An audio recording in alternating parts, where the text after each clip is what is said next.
만나 뵙게 돼서 반갑습니다. 이정훈입니다. 이렇게 귀한 자리에 초대해 주셔서 감사합니다. 저는 서울경제 라이프점프라는 인터넷 신문을 발행하고 있고요. 그리고 주체적 삶 연구소라는 이름으로 외식, 자영업, 창업과 관련된 다양한 글을 쓰고 이야기를 하고 있습니다. 앞에서 교수님께서 잠깐 말씀해 주신 것처럼 앞에서 뭐 정책, 글로벌라이제이션과 같은 이렇게 거대 담론, 선이 굵은 이야기를 많이 말씀해 주셨는데요. 제가 오늘 이 자리에서 말씀드릴 내용은 좀 이렇게 마이크로한 관점에서 한식 음식점의 경영 실태와 이것이 의미하는 바가 무엇인지 그 시사점을 함께 나눠보는 시간을 가져보고자 이렇게 자료를 준비했습니다. 사실 음식점이라고 하면 개별 사업체는 굉장히 영세한 규모지만 한식, 외식의 전체 사업에 있어서는 수나 매출의 규모에 있어서 굉장히 큰 부분입니다. 그래서 뭐 한식의 질적 향상을 위해서 우리가 주의 깊게 살펴봐야 하는 부분이 아닌가 그렇게 생각이 되는데요. 저는 지난 수년간 외식, 창업, 자영업과 관련된 키워드의 글과 강연 활동을 하면서 운이 좋게도 많은 사업자분들을 만날 기회를 가졌었습니다. 그래서 그러한 경험을 바탕으로 오늘은 한식점에서 고객 최접점에 있는 음식점들이 어떠한 고민을 갖고 있는지, 어떠한 경영의 문제를 갖고 있는지 그러한 부분을 함께 이야기 나눠보도록 하겠습니다. 먼저 2020년 대한민국의 음식점은 어떤 모습일까를 생각해 봤는데요. 제가 인터넷 신문사를 운영하다 보니까 키워드별로 언론이나 미디어에 어떻게 노출이 되었는지를 한번 봤습니다. 그래서 뭐 한식이라고 하면 굉장히 범위가 좁기 때문에 외식과 한식을 같이 나누어서 어떤 형태로 이제 보도가 되었는지를 살펴봤는데요. 내용은 이제 비카인즈라고 매체에 어떤 뉴스나 보도가 나갈 때 어떤 키워드가 나갔는지를 이렇게 분석해주는 시스템이 있습니다. 그래서 시스템을 통해서 봤더니 사실 별로 이렇게 와닿는 키워드들은 별로 없었습니다. 그리고 단어들 간의 연관도를 살펴봐도 그렇게 우리가 일반적으로 상상할 수 있는 그런 단어들은 아마 별로 없었던 것 같아요. 그래서 왜 그러냐면 뉴스나 미디어는 보통 정부, 공공기관 그리고 기업의 보도자료가 굉장히 많습니다. 그러다 보니까 일반인들이 체감할 수 있는 이미지나 단어와는 다소 동떨어진 내용들의 보도들이 상당히 많았었고요. 아마 일반인들한테는 뭐 음식점, 한식점 이렇게 이야기를 하면 아마 지금 화면에 보이는 것 같은 그런 이미지와 기사에 굉장히 익숙하실 거라는 생각이 듭니다. 그래서 일반인의 관점에서 외식업과 가장 관련해서 뭐 음식점업과 관련해서 가장 쉽게 떠오르는 이미지는 첫 번째로 음식점 사업은 굉장히 영세하고 힘들다 라는 인식이 굉장히 사람들이 쉽게 이해되는 부분이고요. 반면에 재미있게도 또 하나는 대박 창업이라는 기대감도 이렇게 동반해서 사람들이 갖고 있습니다. 예. 다들 공감을 하시나요? 예. 그래서 우리가 왜 이런 현상이 발생하는지를 좀 간단하게 생각을 해보면 긍정적 이미지를 먼저 살펴보겠습니다. 긍정적 이미지를 생각해보면 지상파, 뭐 종편을 망라할 거 없이 모든 방송국에서 뭐 맛집, 대박 창업, 성공한 자영업자의 이야기를 방송 컨텐츠로 이렇게 활용하고 있습니다. 뭐 이런 방송이 항상 빠지지 않고 나오는 데는 시청자의 관심을 반영한 결과일 수도 있고요. 또 하나는 뭐 업체에서 홍보를 하는 경우도 사실 간간히 있습니다.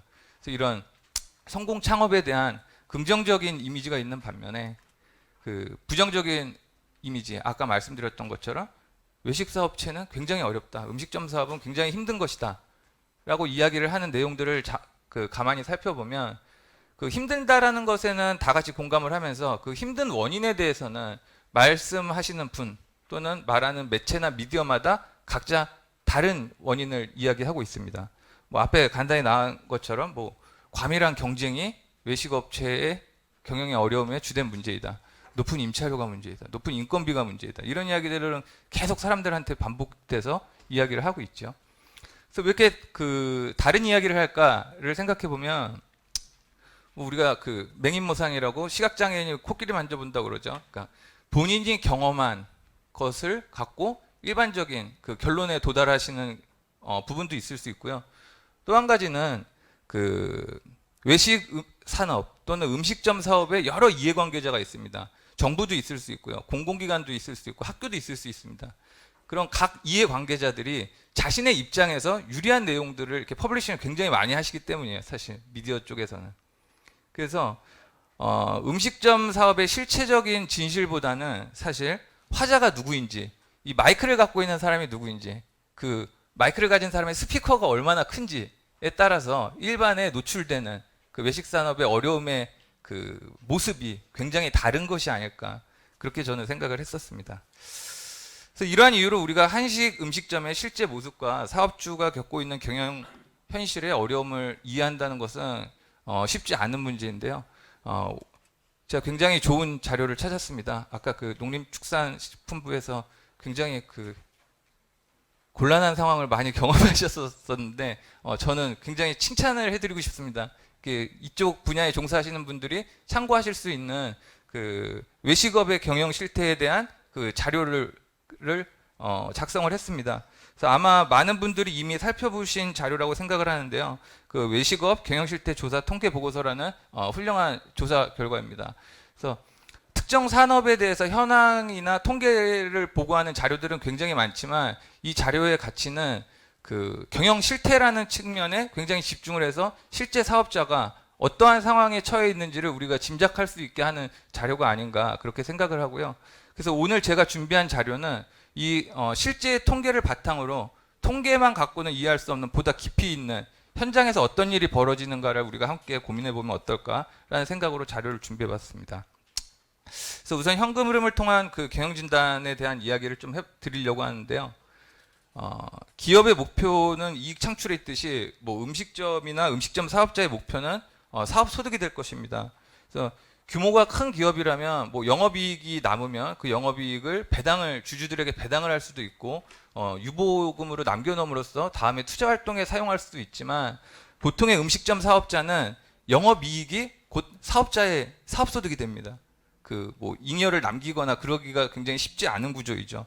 그래서 결국 규모가 작은 음식점의 영업이익은 경영자의 생계를 위한 사업소득으로 이해할 수 있고요. 그래서 사업자의 가장 중요한 목표는 그 사업을 경영함으로써 나의 사업소득이 얼마나 남느냐에 관심을 가질 수밖에 없습니다. 그래서 아까 잠깐 소개해드렸던 그 통계 자료를 기반으로 제가 가상의 손익계산서를 한번 만들어 봤습니다. 이게 대한민국 평균 한식점의 실제 통계를 갖고 만든 손익계산서입니다. 정확한 숫자를 확인할 수 있는 부분은 실제 숫자를 집어 넣었고요. 아닌 것은 통상의 사례를 통해서 제가 가상으로 만들었는데, 보통 이제 손익계산서를 통해서 우리가 알 수 있는 것은 현금의 흐름입니다.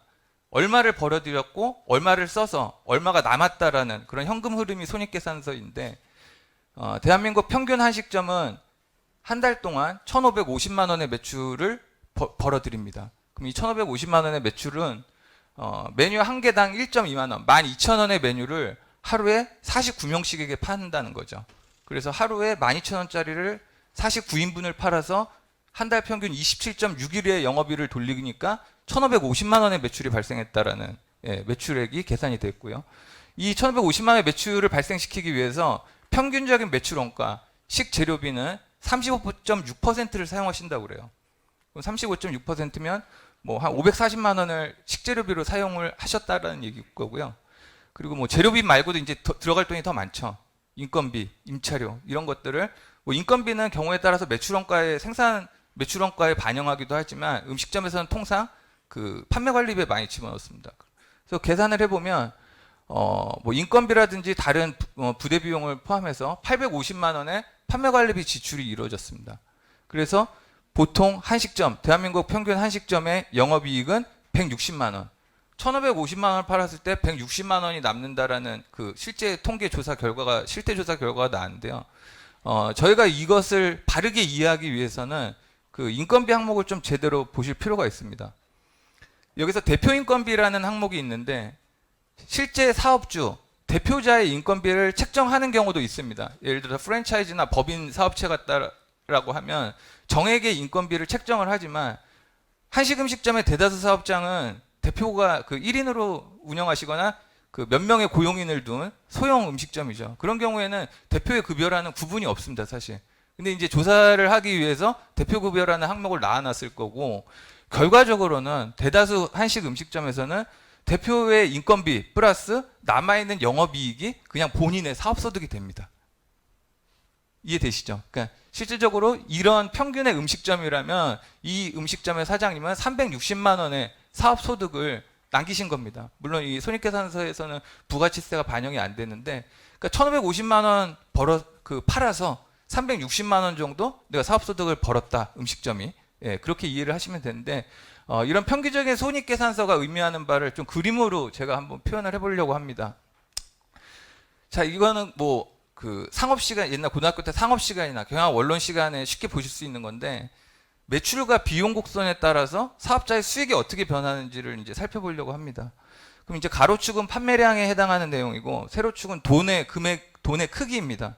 먼저 매출 곡선, 매출의 그래프를 그려보면 판매량이 늘어남에 따라서 금액이 똑같이 커지겠죠. 아까 평균 단가가 12,000원이라고 말씀드렸습니다. 그럼 400개를 판매했을 때 480만 원의 매출이 발생합니다. 그리고 뭐 1000개를 팔았을 때는 뭐 그만큼 12,000원 곱하기 1000개의 매출이 발생을 하겠죠. 이런 식으로 매출은 똑같이 늘어날 것이고요. 그럼 이제 여기서 우리가 비용을 빼야 됩니다. 이 매출 벌어들인 돈에서. 비용을 뺄 때 첫 번째로 아까 말씀드렸던 것처럼 임차료, 평균 임차료를 제가 그 정확한 높이로 지금 표현한 것이고요. 그 다음에 인건비, 이 인건비에는 사업주를 제외한 인건비를 반영했습니다. 고용인에 대한 인건비, 직접 인건비와 간접 인건비를 포함해서. 그리고 아까 맨 마지막에 말씀드렸던 무슨 기타 임차료라든지 뭐 판매 관리에 소요된 판관비, 이런 항목들은 판매량의 변화와 상관없이 항상 똑같이 지출되는 고정성 비용입니다. 고정비라고 우리가 흔히 얘기하는. 그리고 이제 변동비를 생각해 보면, 변동비는 매출의 증가에 따라서 더 많이 팔려면 재료비가 더 많이 들잖아요. 그렇죠? 그래서 매출에 비례해서 같이 올라갑니다. 근데 아까 제가 말씀드렸던 것처럼 매출의 35.6%의 비율로 올라갑니다. 그래서 35.6%에 해당하는 기울기로 제가 이렇게 그렸고요. 그러면 고정비에다 변동비를 이제 합친 총 비용을 이렇게 만들어 놓으면 이제 이익이 우리가 쉽게 계산이 될 수가 있습니다. 그렇죠? 그래서 대한민국 평균의 식당은 매출 1,550만 원을 발생시키고 이 중 1,190만 원을 비용으로 사용해서 이 화살표의 높이만큼 360만 원의 수입을 가져가는 구조다. 그럼 이렇게 그림을 그리고 나면 이 사람이 적어도 적자를 발생시키지 않으려면 손익분기점이 계산이 될 수가 있죠. 그렇죠? 그러니까 브레이크 이븐 포인트라고 하는 그 손익분기를 맞추려면 한 달에 1,010만 원 정도를 팔아야 되고, 1,010만 원은 한 달간 840인분, 하루에 30인분 이상은 팔아야지 적자를 안 본다. 근데 사실 이게 적자를 안 본다는 게 이 사이에 있어도 적자를 보는 것과 마찬가지입니다. 왜냐하면 그 사업주가 근로를 하는데 자신의 인건비는 계산하지 않고, 이거는 돈이 그 손해가 발생했느냐 안 했느냐를 보는 거기 때문에 실제로는 더 어려운 상황이 되겠죠. 만약에 저런 위치에 있다라고 하면. 그래서 이런 그래프를 통해서 우리가 얻을 수 있는 이제 그 시사점에 대해서 조금 말씀을 드리려고 하는데, 만약에 모든 음식점이 앞서 설명드린 것과 같은 매출과 비용의 사업 구조를 동일하게 갖고 있다라고 한다면, 아마 그 우리가 이 평균적으로 대한민국 평균 한식점의 그 모양을 아까 말씀을 드렸는데 좀 다양한 모습으로 이렇게 흩어져 있을 겁니다. 그렇죠? 평균선에서 약간 매출이 적은 분도 있을 거고, 동일한 사업 구조하에서 더 많은 분도 있으시겠죠. 그러면 우리가 걱정되는 부분들은 이렇게 손익분기에도 못 미쳐서 적자를 보시는 분이라든지, 아니면 한 달을 꼬박이라고도 그 적정한 수익을 못 벌어가는 사업자분들, 그런 분들일 거고, 이쪽에 높은 판매량에 계시는 분들은 뭐 아웃라이어처럼 막 굉장히 잘 파시는 분도 계실 거예요. 그런 분들은 아까 방송에 나왔던 것처럼 대박집 사장님으로 포장이 되겠죠. 그래서 이러한 이해를 바탕으로 그 손익 흐름상의 시사점을 제가 몇 가지를 좀 뽑아서 말씀을 드리려고 하는데요. 제가 많은 사업자분들을 만나보면서 느꼈던 것 중에 하나는, 그 외식 사업자 그리고 음식점 사업자들은, 음식점 사업자의 그 사업 구조는 매출의 변동성이 굉장히 높은데 그 손익분기점을 중심으로 조금씩의 이익을 갖고 계시는 사장님의 분포가 굉장히 많다 보니까 매출 변동에 따라서 사업자의 안정적 소득이 굉장히 위협을 쉽게 받는다라는 점을 느낄 수가 있었습니다. 그래서 앞에 통계 그 보여드렸던 이렇게 분포 같은 경우는 우리가 스냅샷이라고 하죠. 한 시점에 모든 식당들을 봐버린 겁니다. 근데 사실 사업자 입장에서는 그게 중요하지 않아요. 내가 옛날엔 어땠고 지금은 어떻고 앞으로 어떻게 될 건가. 타임시리즈 안에서 나의 그 사업 성과가 어떤지가 더 중요할 수도 있습니다. 그래서 그런 측면에서 생각을 해본다면 아마 저렇게 창업을 하고 매출이 계속 성장을 하다가 이제 안정세로 들어서는 굉장히 바람직한 모습의 사업자도 계실 거고요. 반대의 경우에는 처음에는 장사가 굉장히 잘 됐었는데 이제 점점 매출이 떨어져서 굉장히 매출이 그 영업이 어려운 상황의 사업자도 계실 겁니다. 보통 유행하는 뭐 아이템이라든지 뭐 유행하는 프랜차이즈 아이템이 저런 수 있는 확률이 굉장히 높죠. 처음에는 호기심에 사람들이 그 많이 소비를 하다가 경쟁이 심화되고 사람들 관심이 떨어지면 매출이 계속 떨어지는 경우. 그러니까 이렇게 매출은 항상 변하기 때문에 사업자의 손익 구조가 바뀌고 이익을 보는 수준이 계속해서 바뀐다라는 것입니다. 저 장기간의 그래프로 말씀드렸다라고 하면 이 기간을 좀 더 짧게 잘라서 보면 저렇게 뭐 1년, 2년, 3년, 5년의 기간이 아니라 우리 음식점 사업은 월 단위로도 굉장히 많이 바뀝니다. 계절적 요인에 따라서 이렇게 변동을 하죠. 여름에 잘 되는 음식도 메뉴도 있고 겨울에 잘 되는 메뉴도 있지 않습니까? 그러니까 이렇게 그 변동을 하기도 하고요. 매출이 성장하는 식당이라고 하더라도 계속해서 그 어떤 특수한 요인에 따라서 주기를 갖고서 성장을 해 나갑니다. 그러니까 이러한 매출의 변동에 따라서 사업자가 적정 이익을 확보할 수 있는 그 경영을 하셔야 되는데 실제로 우리가 살펴보면 그렇지 못한 경우가 굉장히 많죠. 올해 6월 달에 이런 기사가 나왔습니다. 올해는 그 코로나로 뭐 어디를 가도 코로나 이슈가 안 들어가는 곳이 없습니다. 근데 외식 산업도 굉장히 코로나와 밀접하죠. 근데 이제 그 이 기사를 보면 그 코로나로 인해서 한식점의 매출이 22%가 감소했다는 기사가 6월 달에 나왔었습니다. 예. 그러면 그 이런 한식 음식점의 매출 감소 22%가 음식점 사업자에게 주는 의미와 일반인들이나 이 기사를 접하는 그 산업의 밖에 있는 사람들이 보는 20%는 굉장히 그 차이가 큽니다. 그래서 어떤 차이인지 한번 살펴보시면 일반인들이라면 아마 이렇게 생각할 거예요. 뭐 모든 사업이 다 어려운 상황인데 20% 정도 줄여서 살아야지 어떻게 그렇게 생각하실 수 있어요. 하다못해 총리님도 자영업장 사업장에 가서 그동안 벌어놓으신 것 갖고 쓰셔야지 뭐 어떡하겠습니까 라는 말씀을 하셨다가 굉장한 구설에 올랐죠. 예. 실제적으로 사업자 입장에서 이러한 22%의 감소를 숫자로 표현하자면 이런 그 내용을 설명드릴 수가 있겠습니다. 아까 가운데 있는 내용이 평균 업체의 손익계산서라고 말씀을 드렸어요. 그래서 1,550만 원을 팔 때 360만 원, 이건 1,000원 단위입니다. 360만 원의 이익을 사업자가 가져간다고 그러면 같은 사업 구조에서 20%의 매출이 감소했을 때 같은 방식으로 계산을 하면 이 사장님이 가져가실 수 있는 돈은 이제 150만 원으로 줄어듭니다.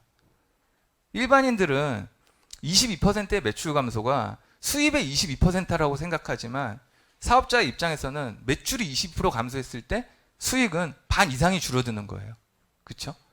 그리고 매출 감소가 22%, 평균이 22%라고 한다는 얘기는 안 줄은 사람부터 40%까지 줄은 사람도 있을 수 있다는 얘기입니다. 외국인 관광객이 많은 지역에서 음식 장사를 하시는 분이라거나 아니면 유동인구의 변화에 굉장히 민감한 사업자라고 하신다면 40%도 감소하실 수 있어요. 그러면 매출 감소는 40%가 일어났지만 영업이익이 40%가 줄어드는 것이 아니라 적자를 발생을 시킵니다. 고정비용 때문에. 예.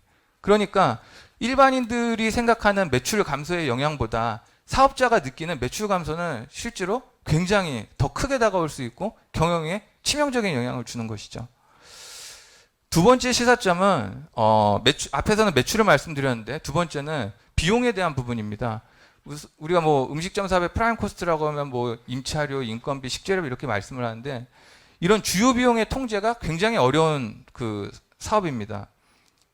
뭐 매년 여름이 되면은 그 뜨거운 이슈가 나오죠. 내년도 최저임금 기준에 대한 그 논의가 시작이 되는데 이런 것들에 대해서 자영업자나 음식점 사업주를 포함한 자영업자분들이 굉장히 민감하실 수밖에 없는 이유 중에 하나는 야 그거 뭐 몇 프로 올려주는데 그 돈도 없으면 사업하지 말아야지라고 남들은 쉽게 생각할 수 있지만 실제적으로 인건비는 굉장히 민감한 항목일 수밖에 없습니다. 작은 규모의 사업체일수록. 왜 그러냐면 인건비 효율을 맞추기가 굉장히 어려워요. 뭐냐면은 보통의 외식 사업체가 평균적으로 2.88명의 직원을 채용하고 있다라고 나왔습니다. 2.88명이라는 것이 의미하는 바가 뭐냐면은 이 사업체 음식점을 운영하기 위해서 각 기능별로 최소한에 있어야 될 사람들이 있다라는 얘기예요. 주방에 한 명은 있어야 될 거 아닙니까? 그렇죠? 그리고 홀에서 홀을 보는 사람이 한 명 있어야 될 거고 나머지 한 명은 뭐 있을 수도 있고 없을 수도 있고 특히나 뭐 예를 들어서 이런 그림처럼 객장과 조리장이 차단되어 있는 곳이라면 각 기능별로 한 명씩은 있어야 돼요. 그러면 인건비 2명도 감당하지 못하는 사업체가 많을 수도 있는데 그런 사업체에서 2명의 직원을 1명으로 줄이면 오퍼레이팅 자체가 불가능한 것이죠. 그리고 사람은 쪼갤 수가 없잖아요. 2.5명이 필요하면 2.5명이 들어가면 딱 인건비 효율이 맞을 것 같은데 0.5명을 채용하기가 굉장히 어렵습니다. 물론 뭐 시간제 근로자를 채용한다거나 여러 가지 방법이 있을 수도 있지만 또 한 가지로는 음식점 사업에서 영업 시간은 상시 균일하게 움직이지 않잖아요. 점심 때만 바쁘고 저녁 때만 바쁘시잖아요. 그렇죠? 그러다 보니까 사람을 나누어 쓰기가 굉장히 어려운 부분이다. 그래서 주요 비용 중에 하나인 인건비 통제가 어려운 사업이라는 내용을 말씀을 드리는데요. 실제로 제가 사업장을 이렇게 분석하다가 재미있는 사례가 있어서 한번 소개를 드리려고 준비를 해봤습니다. 이거 아까 보여드렸던 그래프인데요. 매출은 판매량이 늘어나면서 영업이 잘 될수록 이렇게 똑같이 증가를 합니다. 근데 비용이 아까 고정비가 고정성 비용이 똑같이 유지된다라고 말씀을 드렸는데 이렇게 고정비 자체가 툭 올라가는 경우가 있습니다. 이거 뭐죠? 이 시점에 직원 1명을 더 채용하면 이렇게 되겠죠. 예, 전에는 3명으로 운영했는데 지금 뭐 4명이 됐다라든지 2명이 3명이 됐다라든지 그러면 이렇게 고정비가 올라간 구조에서는 현재 매출이 이 정도 판매량이 이 정도 발생하지만 앞으로 더 많이 발생할 것이다. 내지는 지금 이 직원으로 원활한 오퍼레이팅이 어렵다라는 판단하에서 이렇게 직원을 올리셨을 거예요. 그래서 이 정도 이 정도의 판매량이 늘어날 것을 예상하고 이렇게 직원 1명을 더 채용했더니 변동비는 판매량에 따라서 예전이랑 똑같이 올라가죠. 그래서 두 개 비용을 합치면 아마 이런 비용 그래프가 나올 겁니다. 판매량의 증가에 따른 비용 그래프가. 그래서 현재에는 이 정도 이익을 남기지만 앞으로는 직원을 1명 더 채용해서 장사를 열심히 하면 이 정도 판매량이 돼서 이 빨간색 화살표와 같은 이익을 낼 것이다라고 예상을 하고 비용을 높이신 거예요. 사장님께서는. 근데 실제 결과를 봤더니 매출이 증가를 하기는 했습니다만 목표치에 도달을 못했어요. 네, 조금만 늘어났습니다. 그럼 이런 경우에는 어떤 문제가 발생하냐면 매출은 증가했지만 실제로 과거에 매출이 적었을 때의 수익보다도 비용이 더 늘어났기 때문에 이익이 더 줄어드는 결과를 보실 수도 있죠. 네. 그러니까 아까 말씀드렸던 것처럼 사람을 나눌 수 없기 때문에 그리고 인건비의 효율을 딱 맞게 활용할 수가 굉장히 어렵기 때문에 발생하는 문제이고요. 또 거꾸로 생각하면 이 정도의 판매량을 갖던 사장님께서 정말 열심히 노력하셔서 직원도 채용했고 채용된 직원까지 다 같이 열심히 일을 해서 이 정도 매출에 도달을 했다라고 한번 생각을 해보겠습니다. 근데 이 정도 매출이 계속해서 유지가 돼서 매출 비용 구조를 꾸준히 갖고 가면 아무런 문제가 없겠지만 아까 말씀드렸던 것처럼 매출이 변동할 수도 있잖아요. 그렇죠? 그래서 다시 예전의 매출 판매량으로 돌아가는 경우가 있을 수가 있습니다. 그래서 이렇게 판매량이 돌아가면 예전의 기준엔 이 정도 빨간색 화살표의 이익을 남겨야 됩니다. 그런데 실제 사업장에 가보면 대다수 사업장에서는 이렇게 돌아가지를 않아요. 왜 그러냐면은 우리가 경제학에서 얘기하는 톱니 효과라고 이야기합니다. 계단 효과는 한번 늘어난 비용을 줄이기가 굉장히 어렵습니다.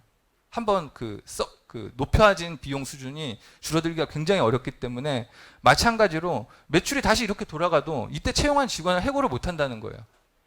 왜냐면은 직원을 그동안 트레이닝 시키고 잘 가리키고 일 잘하는 직원으로 만들어 놨는데 장사 조금 안 된다고 해서 다시 내보내기도 굉장히 어렵고 언젠가는 장사 다시 잘 될 기대감에서 일단 유지를 합니다. 그럼 유지를 하면 어떤 현상이 발생하냐면 비용이 이렇게 높아져 있는 거죠, 이제. 그러면은 예전에는 장사를 이만큼 해도 이 정도의 이익은 남겼었는데 이제는 이 정도밖에 안 남게 되는 거예요. 비용이 높아졌기 때문에.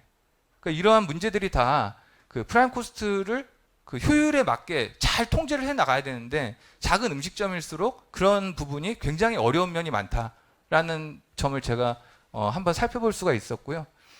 마찬가지로 앞에는 이제 매출을 한번 말씀드렸고 비용을 말씀드렸는데 그 경영에 있어서 가장 중요한 부분이 이런 매출과 비용을 잘 조합해서 매출만 늘어나면은 당연히 장사가 잘 되죠. 비용만 줄이면은 남는 돈이 많겠죠. 하지만 실제 경영은 그렇지 않지 않습니까? 두 개가 굉장히 맞물려 있기 때문에.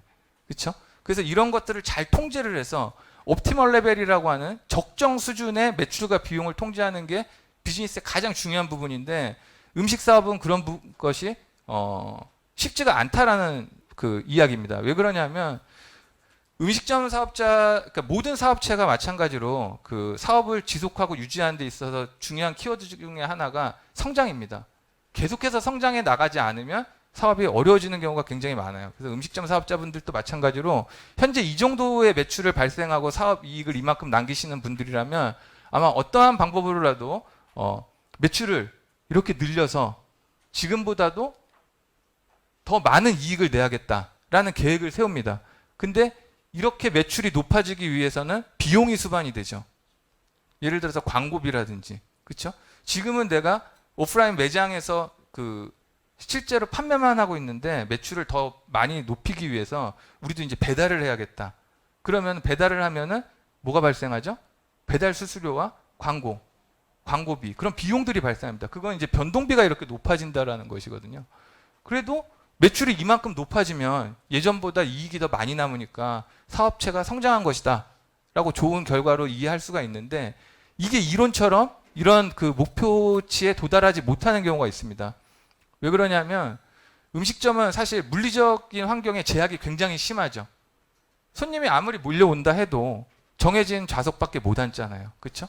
그리고 아무리 많은 주문이 들어온다고 해도 현재의 뭐 조리장의 규모라든지 조리에 참여하는 인력의 수에 따라서 저렇게 계획한 수준의 그 판매량의 확대를 공급을 못 맞추는 경우가 굉장히 많습니다. 그래서 실제로 자기가 계획한 것은 이 정도지만 이 정도의 매출 성장을 바라보고 더 높은 비용을 채택하여 비용 구조를 높여놨는데 이 정도에 도달하지 못하고 어떤 이제 한계점에 임계점에 다다라서 저 정도에 멈춰 쓰는 거죠, 판매량이. 그러면 실제적으로는 열심히 일을 하고도 수익은 더 줄거나 아니면은 판매량은 많아지고 내 그 투입되는 노동량도 많아졌는데 이익은 예전보다도 이제 고만고만한 그러한 결과를 얻고 실망하시는 사장님들도 제가 많이 볼 수가 있었습니다. 그래서 결국에는 보통 우리가 뭐 착한 가게라는 이야기를 많이 하는데 이게 뭐 언제부터 이렇게 잘못 나온 이야기인지는 모르겠지만 대다수 음식점 사업장이 어떠한 뭐 경영 전략을 세우고 혁신적인 그 방법을 모색해서 성장해 나가기보다는 앞서 말씀드린 여러 가지 제한적 상황과 어려움 때문에 결국에는 사업주와 사업주 가족분들이 노동에 참여해서 높은 인당 생산성을 내거나 인건비 효율을 맞춰서 작은 이익을 계속 만들어가는 그런 사업체에 처하신 분들이 굉장히 많고요. 실제로 착한 가게가 되겠다고 낮은 그 메뉴의 가격을 채택했다가 고생만 하시고 힘들어서 이제 사업을 정리하시는 경우도 또 의외로 많으신 것으로 그렇게 제가 살펴볼 수가 있었습니다. 그래서 지금까지 말씀드린 내용이 우리가 생각하는 한식 사업의 어려움은 그냥 단편적인 어떤 하나의 요인에 의한 문제라기보다는 굉장히 복합적이고 우리가 생각하는 것보다 여러 가지 요인들에 의해서 그 경영상의 어려움이 있는 것이고 그러한 부분을 해소하기 위해서는 좀 더 깊이 있는 전략과 방향의 모색이 필요하다라는 부분을 말씀드렸고요. 지금은 앞에서 이제 이론으로 말씀을 드렸는데 실제 사업장에서 어떠한 일이 벌어지는지를 좀 재미있게 말씀을 한번 드리고 싶어서 골목식당 아시죠 다? 예. 그 외식업 스타 이제 백종원 대표라고 부르면 안 되고 갓종원이라고 불러야 된다고 그러더라고요. 거의 신과 같은 존재라고. 예. 그래서 이 프로그램은 뭐 프라임 타임에 방송이 되고 한 시청률 한 5% 넘는 것 같아요. 그래서 뭐 외식 사업자뿐만 아니라 일반인들도 굉장히 많은 관심을 갖고 있죠. 그래서 백종원 대표는 예전에는 뭐 요리나 레시피를 알려주는 사람이었다면 이제는 외식 경영을 가리키는 사람이 어느샌가 되어 있는 상황인데 뭐 보시는 분들은 재밌지만 사실 그 음식 사업자나 음식 산업에 종사하시는 분들에게는 굉장히 어두운 부분이 있습니다. 이 프로그램이 주는. 예. 뭐 대충 짐작하시는 분들도 계실 텐데 혹시 골목식당 빌런이라는 단어를 들어보신 적 있으세요? 없으신가요? 빌런이 악마라는 뜻이에요. 그 영화에서 나오는 악당이라는 뜻인데 골목식당 빌런이 뭐냐면은 골목식당에 출연했던 그 출연자들 중에서 그 성실하지 않고 열심히 하지 않고 고집 부리면서 백 대표가 조언을 해도 안 듣고 자기 마음대로 하면서 장사 잘 되기만 바라는 사람. 그러니까 시청자 볼 때는 굉장히 분통 터지고 나쁜 사람처럼 보이는 거예요. 그래서 빌런이라고 이렇게 얘기를 하는데 이게 실제로 인터넷에서 이런 자료가 돌아다닙니다. 뭐냐면은 골목 식당이 있으면 이 위쪽은 천상계라고 표현하는 굉장히 선한 사장님들, 훌륭한 사장님들. 그래서 이분이 이제 제주도에 있는 연돈 식당 대표님이시고요. 이쪽은 이제 빌런들입니다. 지하계에 있는 악당이죠. 예. 밑으로 갈수록 이제 더 그 호평을 많이 받았던 출연자분들이에요. 예. 그래서 일반인들은 방송을 보면서 자신의 뭐 가진 뭐 도덕, 극성, 뭐 가치, 뭐 직업에 대한 자세, 뭐 여러 가지를 고민을 해서 이렇게 평가를 하는데 이분들이라고는 할 말씀이 없으시지는 않을 거예요. 굉장히 각기 다른 입장이 있을 것이다. 저는 그렇게 생각을 하는데 우리는 외식 산업을 조금 더 아는 입장에서 이 사람들이 왜 이런 판단하고 이런 행동을 했는지를 살펴보는 것도 굉장히 중요한 그 단초를 제공할 것이라는 점에서 제가 6분짜리 클립인데 그 시간 안에 다 맞출 수 있을 것 같아서 한번 보여드리고 같이 말씀을 나눠보도록 하겠습니다. 자, 잘 결정되셨어요? 네. 어떻게 해보셨어요? 어떻게 하기로 했대? 국산으로 쓰는데, 아, 국산 팥으로? 그래서 해보셨어요? 예. 어떤 식으로 하기로 하셨어요? 아니 이제 저기 많이 끓일 때는 끓여서 대표님 하던 식으로 지금은 숙달이 안 돼가지고 예. 그리고 조금 할 때는 하면서 그냥 이제- 하고 많이 끓일 때는 따로 이렇게 그렇게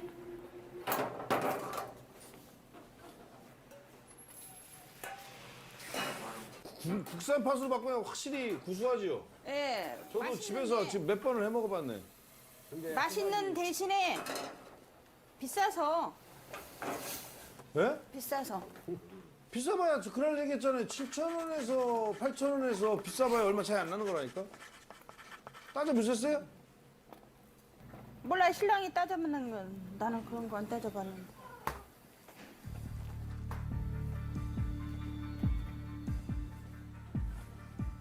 안 따져보셨구만 또. 만든 거하고 사서 하는 거하고 같이 쓰려고요?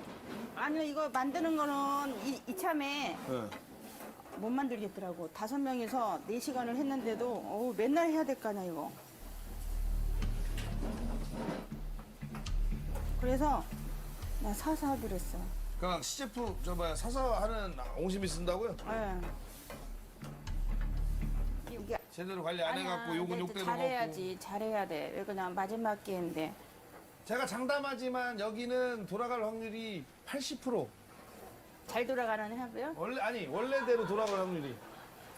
진짜? 예.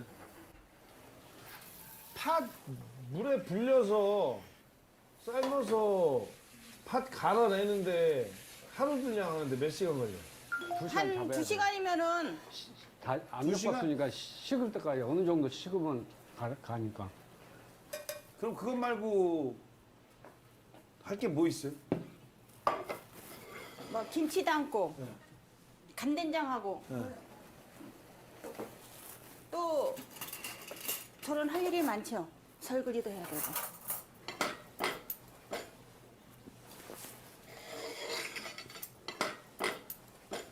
김치도 담고 할 일이 얼마나 많은데. 팥옹심이 하는 집에서 아니 좁아서 여기서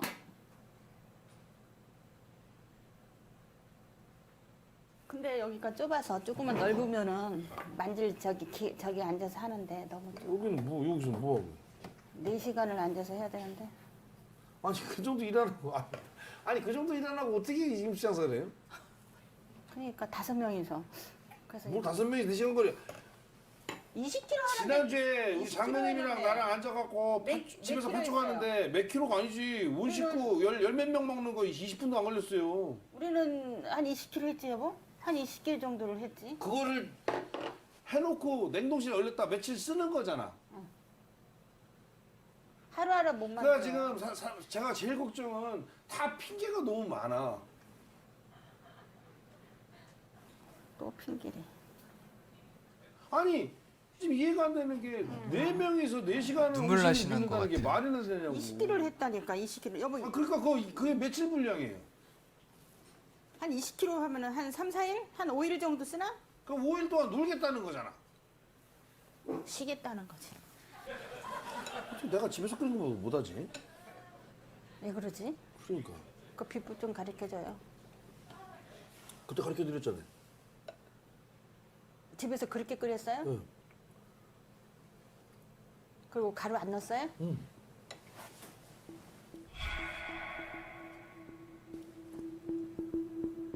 아니 그래도 그 전보다 훨씬 나아졌어요, 진짜로. 요것만 해도 잘하신 거예요. 이렇게 과감한 결심을 해서 팥을 바꾸신 것만 해도. 근데 걱정 안 하셔도 되는 게 8,000원에 있어서 원가율은 몇 프로 안 올라갔어요. 아셨죠? 어떻게 팥칼국수는 얼마 받아? 7,000원 받아요? 왜 저한테 물어봐요? 왜? 지금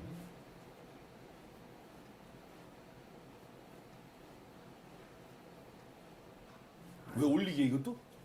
아니 똑같이 동일하게 어저께는 7,000원 내려요. 동일하게 하고 싶으면 파동시면 7,000원 내리시면 돼요. 어저께 15,000원인데 14,000원 이렇게 해서 계산했더라고 내가. 잘하셨네. 그러면 파동시면도 7,000원 내려버리시지. 그래서 내가 내리시게? 1,000원을 더 올리려고요. 뭐라고?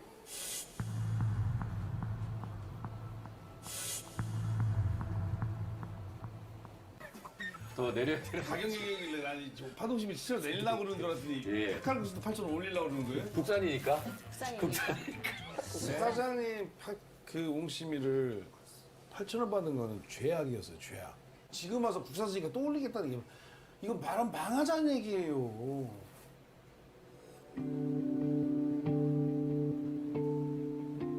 내 입장에서는 이렇게 주려면 5,000원에 나간 게 딱 맞아요. 사장님이 제일 정확하시네. 그게 손님이 없을 때는 말이 안 되는 거지만 이제 보세요. 방송 나가고 나면 손님이 오기는 오신단 말이에요. 오시는데 그걸 놓칠까 봐 그래요. 사모님만 하면 무조건 놓쳐요 다. 아니 파동심이 전문점이 세상에 옹심이를 직접 안 빚겠다는 게 말이나 돼요? 방송이라 내가 뭐라고 안 하는 거예요. 생각해보고. 생각해볼 내가 것도 너무 없어요. 알아서 하시고. 자리가 없어서 못 한다니까. 자리가 왜 없어요? 3시까지 장사하고 3시부터 장사하면 4시 다시 뭐해? 세상에 그렇게 편하게 장사하는 사람이 어디 있어요? 나머지 가게들은 그 돈을 거저 버는 줄 아세요? 골목 식당이라는 건 계단을 밟아 올라가는 거예요. 갑자기 장사 안 되고 손님 없는 가게가 손님이 많아서 돈을 버는 가게를 만들어주는 게 아니라 손님이 많아져서 나한테 뭔가 더 음식을 많이 해볼 수 있는 기회를 주고 그 기회를 생긴 걸 갖고 그 다음 단계로 발전할 수 있는 그 단계를 밟는 기회를 받은 게 다라니까요. 알았어요. 그러기에는 충분해요 지금. 아셨죠? 예, 재밌게 보셨나요? 이 영상을 제가 보여주고 그 자영업을 연구하는 대학생 그 학회가 있습니다. 연합학교 굉장히 우수한 학교의 학생들이 많은데 제가 거기서 한번 수업을 할 일이 있어서 이 영상을 똑같이 보여준 다음에 학생들한테 물어봤습니다. 3가지 정도의 질문을 던졌는데요. 첫 번째, 옹심이를 직접 만들어야 하는가에 대한 질문을 던졌어요. 그 두 번째로는 파동심이의 가격을 올리는 것은 팥칼국수죠. 예, 팥칼국수의 가격을 올리는 것은 정말 나쁜 전략인 것이냐 경영에 있어서. 그리고 마지막으로는 이 사장님이 이 기회를 성공으로 어떻게 바꿀 것 같냐, 못 바꿀 것 같냐 이런 질문을 던졌더니 학생들의 굉장히 다양한 의견이 나왔지만 학생들의 다수는 지금 백종원 대표의 그 방향과 비슷한 식으로 얘기를 많이 하는 것을 제가 들었습니다. 근데 저는 조금 다른 이야기를 한번 해봤습니다. 이것을 우리가 외식 경영의 관점에서 내지는 사업, 비즈니스의 관점에서 어떻게 이해를 할 것이냐. 그러니까 열심히 일하고 그런 것, 그 가치나 선함의 문제가 아니라 경영학적으로 이거를 한번 생각을 해보자라는 그 주제를 던졌는데요. 첫 번째, 옹심이를 직접 만들어야 하는가에 대한 문제는 이렇게 생각해 볼 수도 있습니다. 사실 사장의 노동은 공짜라고 생각하는 것 자체가 잘못된 발상이에요. 지금 이 사장님이 투입하고 있는 노동에서 새로운 일거리가 발생해서 노동량이 증가했다라고 하면 그것은 경영학적으로는 비용이 증가한 효과입니다. 그렇죠? 사장님이 전에 안 하던 옹심이를 직접 만들었다. 근데 옹심이를 만들었더니 맛이 좋아져서 장사가 더 잘 되니까 수익이 더 많아서 좋아지는 거 아니냐는 당연히 할 수 있는 말이지만 그 한 단계 더 들어가서 생각해 보면 맛이 좋아져서 사람이 많이 와서 매출이 늘었어요. 그럼 더 많은 옹심이를 만들어야 됩니다. 이 사장님 지금도 파는 수준의 옹심이를 만드는 게 힘들다고 하는데 앞으로도 그렇게 할 수 있을까요? 그럼 직원을 채용을 해야 돼요. 그럼 비용입니다. 그래서 음식의 품질을 높이는 데는 비용이 수반된다고 보셔야 돼요. 근데 우리는 일반적으로 작은 가게라고 해서 조금 더 일해를 굉장히 부담을 많이 주고 있는 거죠. 그렇게 하다 보면 탈이 날 수도 있고 그 사장의 그 노동을 항상 공짜로 생각하는 것은 잘못이 아닌가. 그럼 어떤 방법을 우리가 생각해 볼 수 있을 것인가. 이러한 과제를 하나 드렸었고요. 뭐 저는 개인적으로 굉장히 안타깝습니다. 왜냐하면은 아까 표준 한식점의 사업주가 평균 가져가는 수익이 360만 원이라고 했지만 실제적으로 뭐 부가세를 줘야 하고 뭐 여러 가지를 고민한다면 이거보다 굉장히 작아지실 거예요. 예. 그러면은 그 300만 원 정도의 수익을 발생시키기 위해서 평균적으로 10.6시간을 근무하세요. 27.6일을 일하시고요. 그러면 요새 주에 이틀은 다 쉬는데 주에 6일 동안 한 달에 하루에 10시간씩 일을 하고 300만 원 정도의 수익을 가져가는 사람한테 더 높은 노동 강도를 요구하는 것이 그 좋은 사업 전략이냐는 또 다른 관점에서 한번 생각해 볼 것이 아닌가. 그런 이야기를 한번 던졌었고요. 물론 방송에서는 방송의 재미를 위해서 이렇게 얘기를 하셨을 거라고 저는 생각을 합니다. 두 번째는 이제 그 팥 칼국수의 가격 인상이 과연 나쁜 전략이냐. 파동시민은 이미 8,000원으로 올렸고요. 팥칼국수도 마저 올리겠다라는 이제 생각을 말씀을 하시는데 이거는 뭐 프라이싱의 문제죠. 원가와 프라이싱에 관련된 문제입니다. 근데 뭐 간단합니다. 그 수업에서 교수님들이 많이 계시니까 이런 말씀 하셨을 거예요. 뭐 지금은 매출이 이만큼이고 비용이 이만큼이라서 이익을 남기는데 비용이 높아지는 거죠. 기울기가. 그 국산 팥을 씀으로써. 그래서 비용이 이렇게 높아지면 같은 판매량을 기준으로 했을 때는 같은 판매량에서 매출도 높아져야지 이익이 보전이 되지 않습니까? 그 방법은 가격 올리는 수밖에 없어요. 그렇죠? 예. 그러니까 이게 사장님의 관점이고 백종원 대표의 관점은 팥칼국수를 써면 판매량이 늘어날 것이다를 전제를 하고 있습니다. 그렇죠? 그리고 아무것도 아닌 돈이라고 얘기를 해요. 작은 수준이다. 근데 그렇게 간단하게 얘기할 것 같지는 않아요. 얘기할 수 있을 것 같지는 않아요. 왜 그러냐면 7,000원짜리 원가의 팥칼국수에서 원가 비용이 490원이 그릇당 높아졌다라고 하는 건 7%예요. 그렇죠? 원가율이 7%가 높아졌다는 거는 아까 그 외식경영 실태조사에서 나온 원가율 36.5%, 35.6%가 43%로 간다는 겁니다. 그렇죠? 원가율이 35%에서 43%로 높아지고 원가율이 7%가 높아졌다라는 거는 결국 뭐죠? 사장의 수익이 그만큼 줄어든다는 거예요. 그럼 사장의 수익은 아까 영업이익 10.6%, 사장 임금 12.9%에서 한 영업이익률, 그러니까 사장이 가져가는 수입률이 전체 매출이 22% 되는데 그 중에 7%가 줄어드는 거예요. 사장님의 그 돈이. 그래서 평균 360만 원을 한 달 일해서 소득을 발생시킨다면 이렇게 그 판매량이 동일하다는 가정하에 360만 원의 수익이 255만 원으로 줄어들게 될 겁니다. 이 사장님은. 그러면 굉장히 그 의사결정하는데 어려울 수밖에 없으실 거예요. 그럼 백종원 대표의 말씀처럼 좋은 품질의 팥죽을 만들어서 판매량을 늘리는 방법도 있겠죠. 그럼 비용이 높아져도 이익이 보전이 되니까. 그럼 그걸 계산을 해주셔야죠. 거꾸로. 해보셔야죠. 사업주가. 그러면 제가 계산했을 때는 매출이 1,550만 원에서 평균 우리 그 아까 얘기한 한식점 평균 매출 1,550만 원에서 2,200만 원이 돼야 돼요. 그러면 똑같이 사장이 360만 원을 가져갈 수 있습니다. 그러면 1,550만 원에서 2,200만 원으로 매출이 늘어난다는 것은 매출 성장이 140%가 올라간다라는 거예요. 예. 그러면 이 방송에서는 방송을 한번 타고 나면 140%는 아무것도 아닙니다. 200%, 300% 판매량이 증가는 할 거예요. 근데 과연 이것이 일반적인 식당에서 쓸 수 있는 전략이냐? 예. 물론 좋은 전략일 수도 있지만 그 전략을 단단하게 만들기 위해서는 제가 앞서서 설명드린 것처럼 얼만큼의 돈이 더 드냐? 이익이 얼마가 주느냐, 이익을 보존하려면 얼만큼의 판매량을 늘려야 하느냐, 그게 가능한 것이냐를 생각해 보는 게 외식 경영의 관점에서 가장 중요한 부분이 아닐까, 예, 그렇게 생각을 했었습니다. 그리고 마지막으로는 이제 기회를 성공으로 바꿀 수 있을까 하는 부분인데요. 그 백종원 대표가 그 얘기해 준 거는 이런 방송에 출연하는 것은 성공을 담보하는 게 아니라 많은 사람들이 몰려들기 때문에 그때 자신의 실력과 제품을 한번 보여줄 수 있는 기회를 얻는 것이다라는 말씀을 하셨는데 굉장히 좋은 내용이라고 생각을 합니다. 근데 실제 사례를 살펴보면 이것도 마찬가지로 그 인터넷에 많이 돌아다니는 자료인데요. 백종원의 골목 식당이나 그 전에 프로그램에 출연했던 업체 중에서 출연을 후회하거나 아니면 그 이후에 사업이 더 어려워졌거나 사업을 정리하신 사업자분들도 굉장히 많아요. 예. 그러니까 뭐 예를 들어서 방송을 하고 나면 매출이 급격하게 늘어나지만 일정 기간이 지나면 다시 예전으로 돌아가거나 예전보다도 못하는 경우죠. 그래서 이러한 분들의 그 원인은 굉장히 다양한 원인이 있을 수 있겠지만 첫 번째로는 그 공급 능력이 안 갖춘 상태에서 수요가 너무 많아진 거예요. 그럼 품질이 떨어집니다. 그렇죠? 예. 그리고 그걸 맞추겠다고 하다 보니까 비용이 너무 크게 늘어났어요. 근데 더 이상 그 매출의 증가는 유지가 되지 않거나 더 늘어나지 않는 경우에 그거에 맞춰서 자기가 비용 통제를 못하거나 경영 전략을 못 세우신 거겠죠. 그래서 근데 이제 저기서 제가 시사점을 얻은 것 중에 하나가 연돈 그 사례 같은 경우에는 장사가 아무리 잘 돼도 판매량을 유지하잖아요. 공급 능력을 굉장히 중요하게 생각하는 거죠. 그래서 그런 전략도 되게 좋은 방법이 아닐까라는 생각을 해봤었습니다.